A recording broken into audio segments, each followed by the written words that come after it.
കായംകുളത്ത് CPM-ന് വീണ്ടും തിരിച്ചടി. 70 പേർ കൂട്ടത്തോടെ പാർട്ടി വിടാൻ നീക്കം. മൂന്ന് മുൻ ബ്രാഞ്ച് സെക്രട്ടറിമാരടക്കം 26 പാർട്ടി അംഗങ്ങളും 44 അനുഭാവികളുമാണ് പാർട്ടി വിടുന്നത്. സംഘടനാ പ്രശ്നങ്ങളിൽ 2.5 വർഷമായി പരാതികൾ നൽകിയിട്ടും നടപടിയില്ലാത്തതിനെ തുടർന്നാണ് അംഗങ്ങൾ കൂട്ടത്തോടെ പാർട്ടി വിടുന്നത്. വിവരങ്ങളുമായി സുധീഷ് ഗോപാൽ ചേരുന്നു. സുധീഷ്, കായംകുളത്ത് CPM-നുള്ളിൽ വലിയ പ്രശ്നങ്ങൾ അത് കുറേ കാലങ്ങളായി നിലനിൽക്കുകയാണ്. നിരവധി ആളുകൾ പാർട്ടി വിടുകയാണ്. പാർട്ടിയിൽ വിഭാഗീയത ശക്തമായി തുടരുന്നു. പരാതികൾ കേൾക്കാൻ അവിടെ നേതാക്കൾ തയ്യാറാകുന്നില്ല. അതിൻ്റെ അടിസ്ഥാനത്തിലാണോ ഇപ്പോൾ 70ഓളം പാർട്ടി പ്രവർത്തകരും ഭാരവാഹികളും ഒക്കെ പാർട്ടി വിടാൻ തയ്യാറെടുക്കുന്നത്? തെരഞ്ഞെടുപ്പ് ഫലം വരുന്നതിന് മുമ്പാണല്ലോ പാർട്ടിയിലെ ഈ വിഭാഗീയതയും ഈ പ്രശ്നങ്ങളും. സുധീഷ്, വിനോദ്, ഈ നിയമസഭാ തെരഞ്ഞെടുപ്പുമായി ബന്ധപ്പെട്ട പ്രശ്നങ്ങളല്ല, വർഷങ്ങളായി കായംകുളത്ത് നിലനിൽക്കുന്ന ഭിന്നതയുടെ ഭാഗമാണ്. അതിന്റെ തുടർച്ചയാണ്. ഈ കൃഷ്ണപുരം പഞ്ചായത്തിലും പുള്ളിക്കണക്ക് ഭാഗത്തുമൊക്കെ നിരന്തരമായി പാർട്ടിക്കുള്ളിൽ വലിയ ഭിന്നത നിലനിന്നിരുന്നു.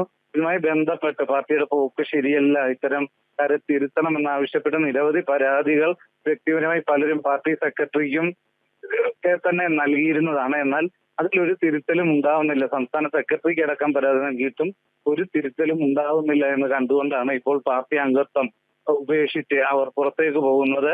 3 ബ്രാഞ്ച് സെക്രട്ടറിമാരടക്കം പാർട്ടി അംഗങ്ങളായ 26 പേരും ഇതിനോടൊപ്പം അനുഭാവികളും ബഹുജന സംഘടനാ പ്രവർത്തകരുമായ മറ്റ് കുറെ പ്രവർത്തകരും ചേർന്ന് 70ഓളം പേരാണ് ഇപ്പോൾ CPM വിടുന്നത്. ഇവർ നാളെ CPI അംഗത്വം സ്വീകരിക്കും എന്നതാണ് നമുക്ക് അറിയാൻ കഴിഞ്ഞിട്ടുള്ളത്. നമുക്ക് നേരത്തെ അറിയാം, കുട്ടനാട്ടിലടക്കം ഇത്തരം സമാന സംഭവങ്ങൾ ഉണ്ടായതാണ്. അത്തരം പാർട്ടിക്കുള്ളിലെ പ്രശ്നങ്ങൾ പരിഹരിക്കുന്നതിൽ പരാതിപ്പെടുന്നു. അത് സുധാകരനടക്കം പാർട്ടിയിൽ നിന്ന് പോകാൻ ഇത്തരം നിരന്തര സംഭവങ്ങൾ ചൂണ്ടിക്കാണിച്ചിട്ടും അതിനെ തിരുത്താൻ സംസ്ഥാന നേതൃത്വം അടക്കം തയ്യാറാകാത്ത ഒരു സാഹചര്യമാണ് ഈ കൊഴിഞ്ഞുപോക്കിന് കാരണം എന്ന് വേണം നമുക്ക് വിലയിരുത്താൻ. വിനോദ്, വ്യക്തമാണ്. CPM-ൽ തിരുത്തൽ നടപടികൾ ഉണ്ടാകാത്തതിൻ്റെ പേരിൽ നിരവധി ആളുകൾ പാർട്ടി വിടുന്നു. കായംകുളത്താണ് 70ഓളം പേർ പാർട്ടി അംഗത്വം ഉപേക്ഷിച്ച് CPI-യിൽ ചേരാൻ ഒരുങ്ങുന്നത്. വിവരങ്ങൾ നൽകുകയായിരുന്നു ആലപ്പുഴയിൽ നിന്നും സുധീഷ് ഗോപാൽ.